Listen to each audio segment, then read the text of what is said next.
Well, hey team, welcome back to the Built Different podcast. Man, these are always so bittersweet. I enjoy ending seasons because Adam, it's always fun to get to just recap all the fun things that we got to do this season. But two, it is also sad. It means we're coming to an end, which is okay. But how are you feeling over there?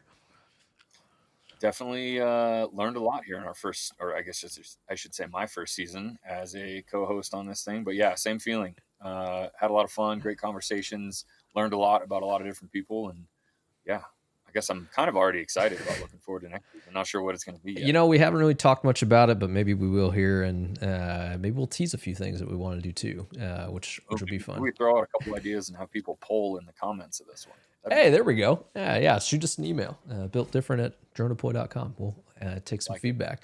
Well, man, we got a lot of stuff to recap, and we also have some fun scheduled. I always love half the time when we're prepping on these.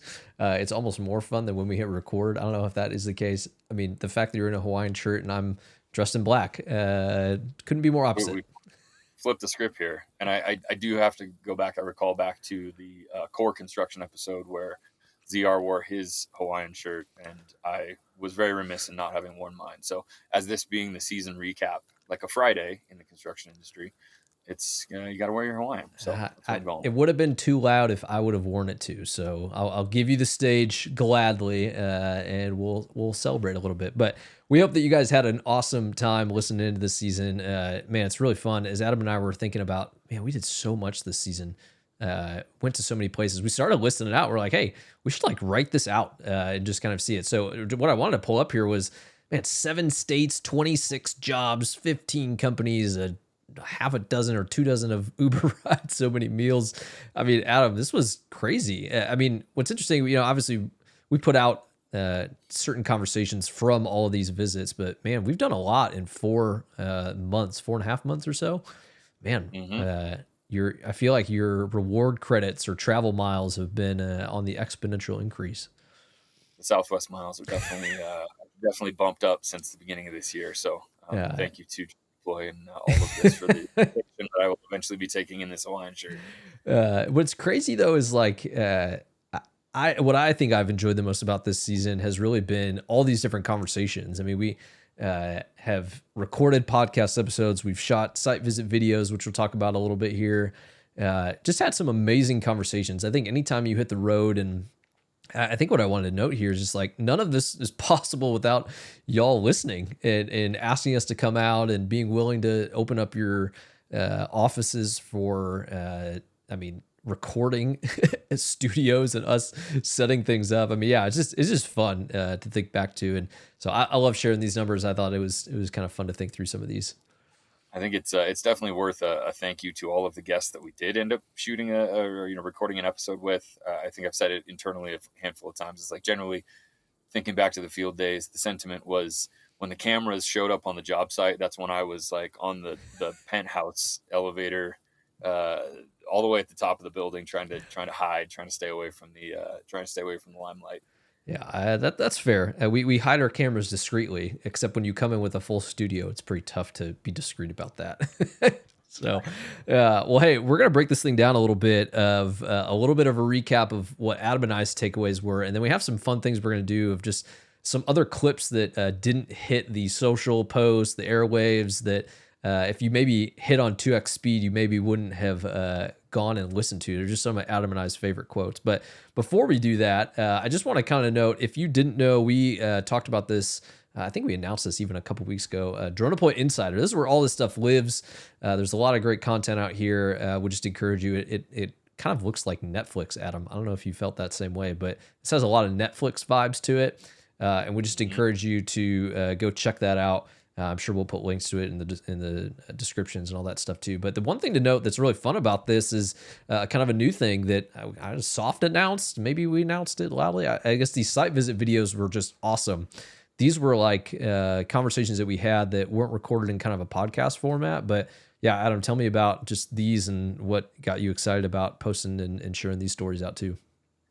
These are probably some of my favorite conversations, to be honest, and nothing against the podcast as a whole, but the conversations here, these are folks that are out there actually managing the construction every single day. A lot of our focus this season on the podcast was with superintendents and the boots on the ground. And so these were awesome from a perspective of on-site use cases where somebody went outside the box, tested their comfort zone, and utilized the tool for a purpose that they maybe hadn't before. So these are great conversations from that perspective, at least for me. Yeah, much shorter format. Obviously, video of them walking around, showing off their job.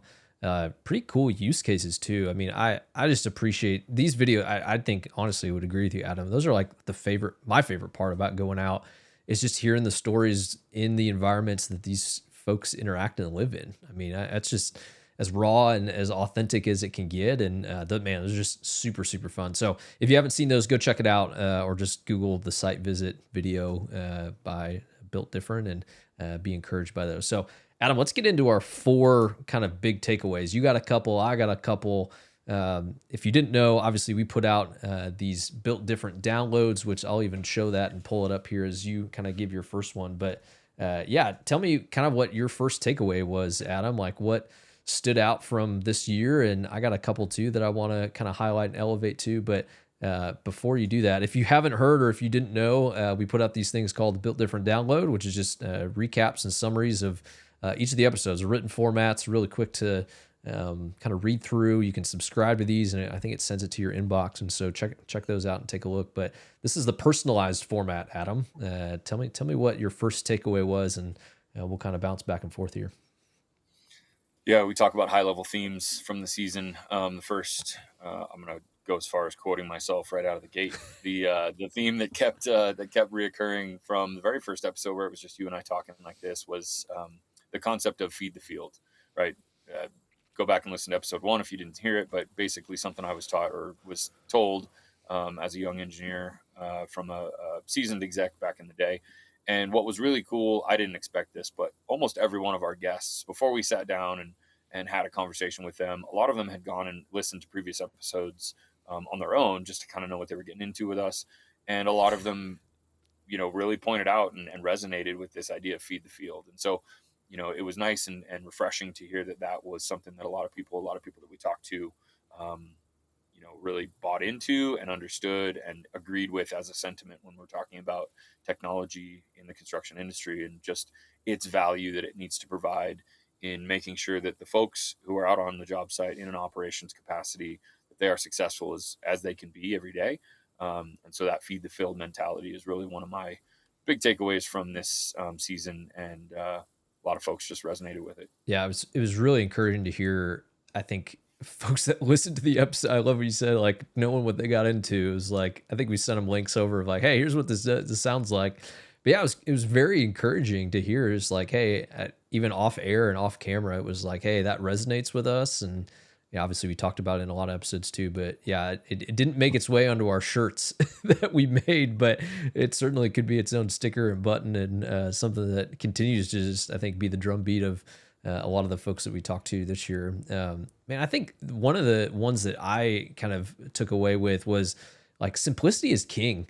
I think the resounding theme is we're talking to just different companies, different seniorities, different, levels from field experience to 5 years to 15 to 20 years. It's like the simplicity aspect just, I think, often gets overlooked in some ways. And, it's ironic, simplicity is one of the core values at Drone Deploy. But I think what's just funny about it is it's just true. I think when you talk to so many folks and you get down to the job site level, the boots on the ground, the dirt, moving examples and opportunities, like it just got to be simple. And I think we hear about that a lot on the tech side, but it is just so either reiterating or refreshing and just encouraging to hear that, like, hey, that if it's not simple for the ones that are building it, how simple is it going to be for the ones that are consuming it? And yeah, that was just something that I think kind of wove its way through a lot of conversations, both directly and indirectly, but was just one of my biggest takeaways is just like, hey, that is a huge, huge thing that you cannot miss on.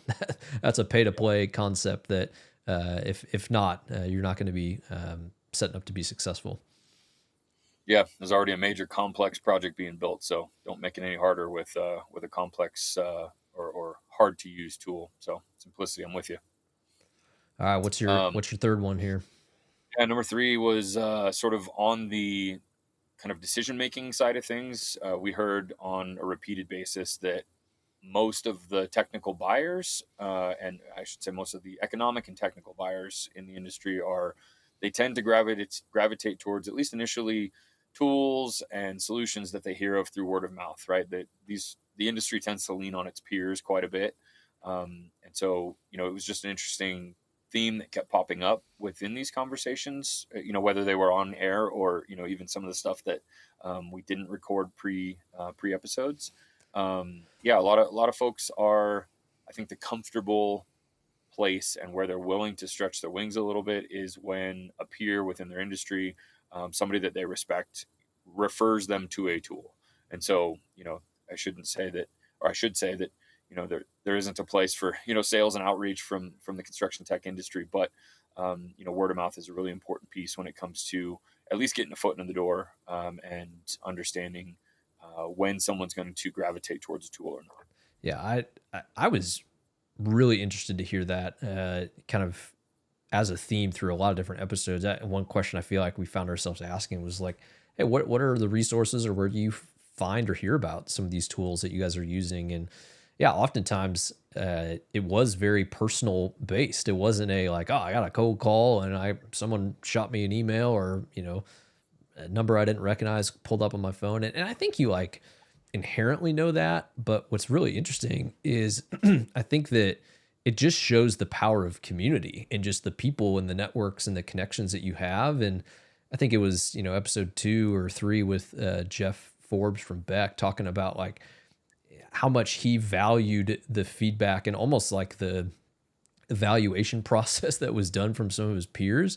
And he's like, yeah, I can trust them and what they're sharing with me, that I don't have to go through this like very strenuous evaluation process. And like, does this work? Does it not? So yeah, I think it was just super encouraging to hear how much of it was truly community driven and word of mouth driven, which isn't too much of a surprise in our industry, given that that's where a lot of repeat work and continued client satisfaction comes from, is word of mouth and repeat work. But yeah, interesting to see that dive on the software side too. I think my last one here, just to round us out, was out of what I've loved about this season is just how much our backgrounds are very different from each other. Obviously, you can hear that from a lot of the episodes and conversations that we've had, of mine being more of kind of a VDC office world, you're being more of a field and superintendent world. And I think the takeaway that I heard that really kind of stuck with me was how much a joint decision from both of our backgrounds played into the success of it being a long-term solution. And I think it's really tricky. In past seasons we've talked about with folks in a kind of tech innovation VDC role, and how much decisions are made at that role without kind of evaluating and talking with the field. And then this season, in some of these conversations, we got to have like truly an office and field conversation. And some of the super encouraging takeaways were just like how much that dynamic of when these two roles and titles or personas, whatever you want to call them, when they're in step with each other, how much that like flywheel and momentum and trust and impact and speed to value like all come into play. And I don't know, that was just a takeaway that I think I had, was just like how important it really is to diversify the decision with both a field and an office perspective. Because yeah, if it comes only from the office and it pushes out to the field, probably not going to be successful. If it starts at the field and doesn't really, the office, no one knows about it, it's not really like on their radar, it just fizzles out and it doesn't really, go to the next job that they might be on. But yeah, any thoughts that you kind of had to that? Yeah, I was just going to say along the lines of like you can't have one without the other in a healthy version of that relationship, right? And from you just outlined it in your words. I was going to say something along the lines of like if it's 100% the office's idea and the field says, we don't need that, it's not going to be successful. If it's 100% the field's idea and there's no one in the office to support and to try and vet and to try to expand and push that out to the broader audience within the company, it's also not going to be successful. So having both of those parties, and really the theme of the guests that we had on this season, office and field together, having those two at least in some version of lockstep throughout the life cycle of whether it's a evaluation in the office or implementation in the field, both of those are extremely important. And yeah, joint decision making is a key. Yep, totally. I'm going to transition us into kind of this next part here, which is the fun part. We started to go through and find some of these quotes, and man, they are hilarious. I wanted to maybe set this up a little bit too. All these episodes, if you go watch these, you can obviously find them on YouTube, LinkedIn, all that other stuff. Really quick way to find them here again on this kind of Drone Deploy Insider. But I'm going to set up this first quote, which came from, I think this was the second episode. Episode 2, yeah. Yeah, episode 2 with Moss. This is something that, man, with Josh, I'll just play the clip and then we can talk over it a little bit. Let's dive a couple of things I'm thinking. So one, this is a people business. We just happen to build buildings. That's our byproduct, but we're in the business of relationships, right? And if whether that's on your job site team or with your client or whatever, it's all a function of how deep are those relationships, how genuine are those relationships. So I would tell you every successful team I've been a part of had a lot of fun together.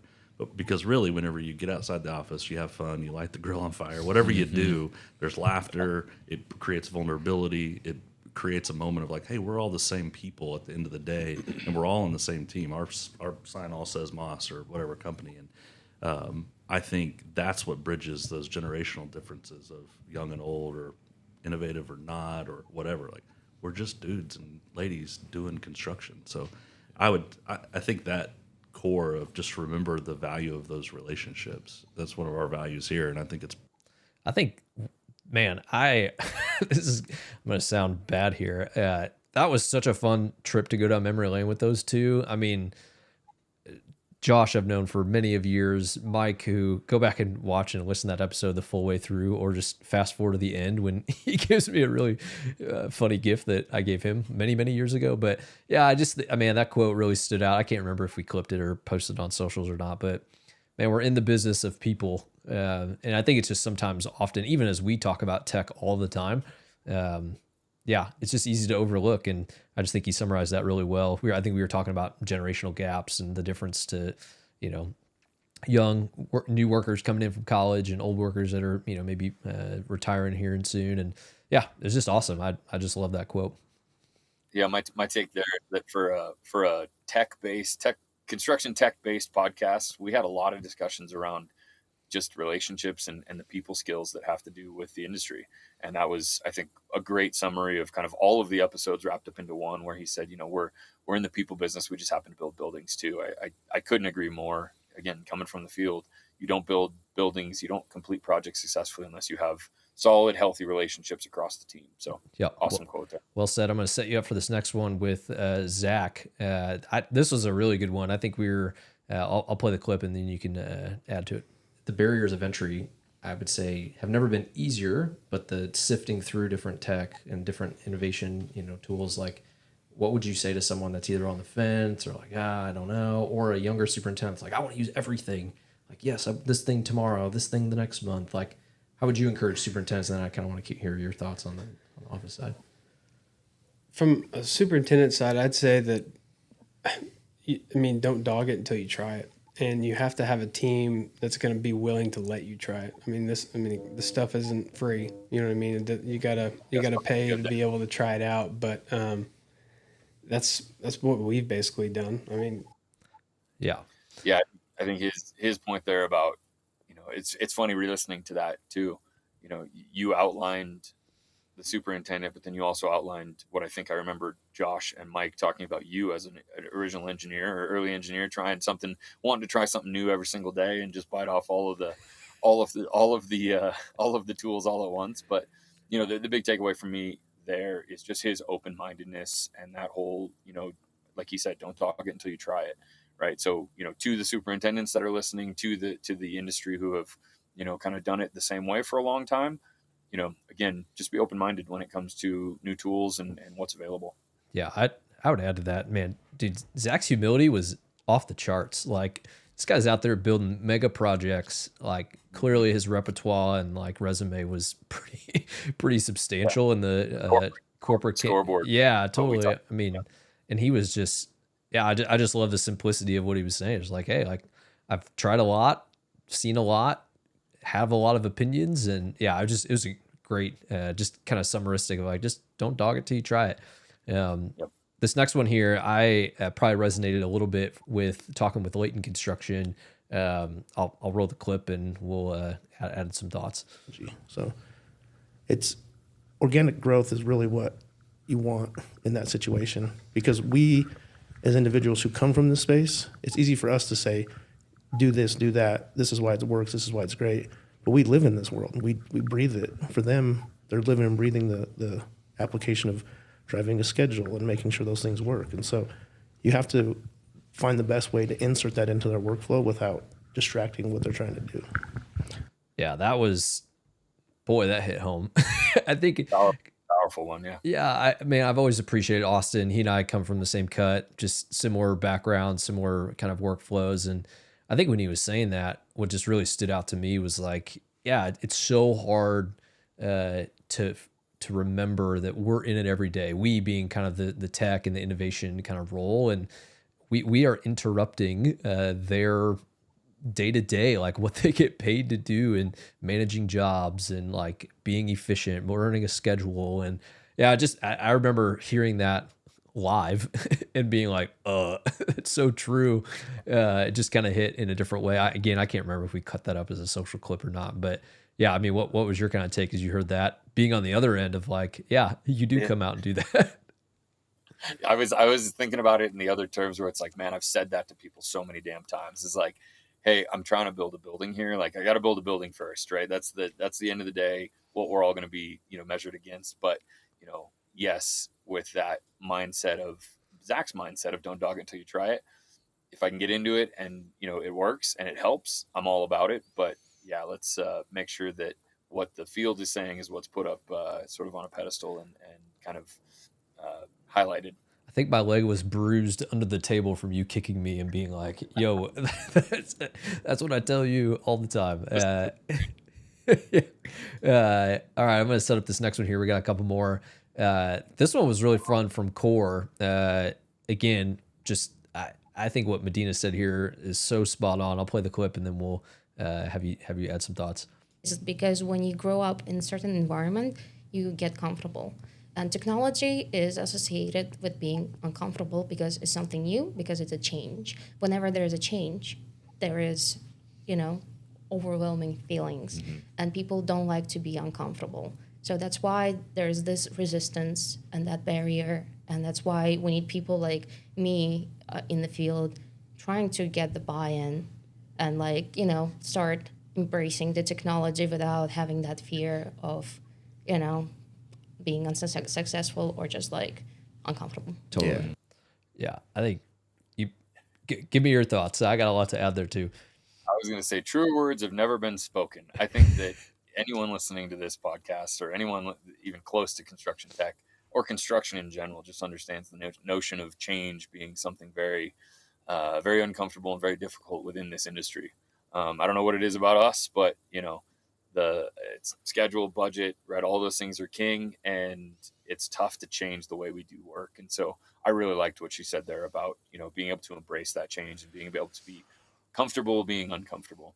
Yeah. I think what I heard there that really kind of resonated was just the softer empathy side of it. Like, I don't mind change. I enjoy it. I kind of am excited by it in some ways. And I think I have found myself projecting that onto other jobs and roles and folks where I'm like, hey, I'm trying to encourage you through the lens in which I like see the world. And it was just, I remember Medina in that episode just really hitting home some points where I'm like, man, I wish I would have heard that before I went out to the field and had that conversation with that person or, yeah, it was just very interesting to be like, oh yeah, change is hard. It is a challenging thing to face, especially when you're the agent causing change, which I think can be really tricky. Yeah, the fear of the unknown there. Last one here. This one was so funny. Maybe set this one up because when we play it out of context, it's like, what? What were you talking about? This was back with Paul and Jeff. And if you guys listened to, I think it was episode 2. I forget if I wrote it. I think it was the right third now, episode. Yeah. Episode 3. Yeah. So Paul being, if you recognize his accent from New Zealand, I had asked him some question along the lines of, the differences between building in the U.S. versus building in New Zealand. this was sort of one of the outcomes of that out of that question. So Roll the clip. Obviously, from a safety standpoint, there's reasons probably why pants are preferred here in the States, but Free the legs. That's what I say. feed the field, free the legs, baby. Exactly, Come on. yeah. Oh, man, that one honestly should have made our shirt. Free the legs and feed the field. feed the field, free the legs. Yeah, it was funny too because right before that, Jeff had gone on a whole diatribe about how he had cycled throughout the city and tried to enter a job site with all of his cycle gear on, but the only thing stopping him was the fact that his shorts were too short. So I was like, Jeff, where are you going with this story? And Yeah. then he's like, they wouldn't let me on this job. And gosh, Paul over there is like, yeah, man, you can't do that here. yeah, that was funny. Oh man, good stuff. Good Well, stuff. we hope that this has just been a fun kind of recap way to kind of end things as we're closing things out for this season. Adam, I'm going to be super honest. We're going to take a couple weeks off as we do kind of over the 4th of July here, and just replan and kind of forecast out what we're going to make of season 5. Gosh, I can't believe we're talking about season 5 here already. But cool. yeah, I would love to hear encouragements, thoughts, takeaways, stories, all the things. Obviously, post up on LinkedIn and shoot us an email, builtdifferent@drillnedeploy.com. Would love to hear your thoughts there too. And or just ideas or folks that you have been encouraged by that you'd love us to try to get a conversation with and have them on here too. And what a fun season. It's been really enjoyable to go back, relive some of these moments. Obviously, to share them with you, Adam, it's always a treat.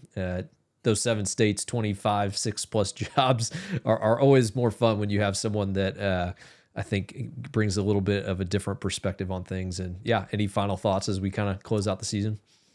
No, man, it's been a lot of fun. Looking forward to the next one. I will recognize Grant as one of the best white elephant gift givers. That's what I learned about him. I fact checked you on Oh I think it was no. the OKC tower. Not quite yet approved. Should be the tallest, but there's still a ways to go there. And then a shout out to any of the superintendents. Hopefully we have a few that have listened. We apologize for all of the names that you were called through this series, right? I think Old Krusty's was one of them. That one hit hard. Prickly was tough. Dinosaurs was thrown out at one point, but we know it's not everybody. I don't identify with any of those myself. So just a little asterisk there for all those folks. But man, I'm looking forward to next season. We'll see what I'd love to hear some suggestions from the audience on what we might want to talk about next season, and we'll go from there. Yeah, totally. We love reading the emails that you guys send in. It's always fun. Both the affirming ones and the like, hey, the fact check OKC tower ones, all good. Well, we appreciate you, team. Thanks for all the engagement, likes, comments, shares, all that stuff. It really makes Adam and I's job way more fun. We hope these have been a really great resource for you and your teams, and look forward to seeing you in the next season here on season 5. Take care. Make sure to subscribe to Built Different on Apple Podcasts, Spotify, and anywhere you listen to podcasts. Let's build this community together.